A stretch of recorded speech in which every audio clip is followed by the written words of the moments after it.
केवल अपने इंद्रियों को और जगत के साथ व्यवहार करते समय 1000 नियम रखना एक बात है, लेकिन वही सब कुछ नहीं है। उससे भी आगे बढ़कर के अपने मन को प्रभु की सुंदरता, प्रभु का स्वरूप, प्रभु का आनंद, उसमें जब तक के नहीं लगाएंगे तब तक के जगत के वस्तुओं के प्रति जो आसक्ति है वो नहीं हटेगी, जो रस है वो सूखेगा नहीं। और यदि ये हम बात नहीं मानेंगे तो क्या, तो कहते हैं यततः अपि कौन्तेय पुरुषस्य विपश्चितः। हम सब कुछ जानते हैं।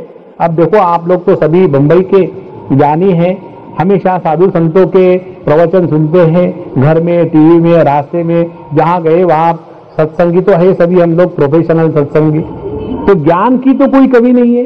विपश्चितः तो कहते हैं यततः अपि विपश्चितः पुरुषस्य, हम जानते भी है, प्रयत्न भी करते हैं, लेकिन फिर क्या हो जाता है, कहते हैं इंद्रियाणि प्रमाथीनि हरन्ति प्रसवम मनः।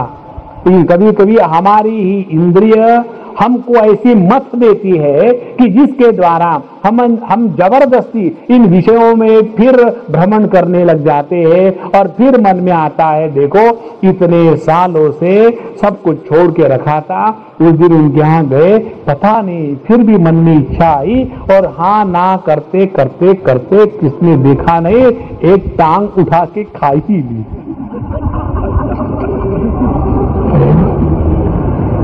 इसीलिए भगवान कहते हैं पुरुषस्य विपश्चितः इंद्रियाणि हरन्ति प्रसभम मनः। इसलिए सबसे महत्व की बात यह है, हमारे शास्त्र बताते हैं अपने जीवन में नियम होने चाहिए। चाहे हम कितने भी ज्ञानी हो, चाहे हम कितना भी अध्ययन कर रहे हो, जिस व्यक्ति के जीवन में स्वयं से लगाए हुए नियम है, वही नियम हमको अपने आप से प्रोटेक्ट करते हैं। If there is someone from whom we require immediate protection, he is our own mind. तो इसीलिए इस मन से बचने के लिए जीवन में नित्य निरंतर नियमों का होना आवश्यक है। तो इंद्रियाणि प्रमाथीनि हरन्ति प्रसभम मनः।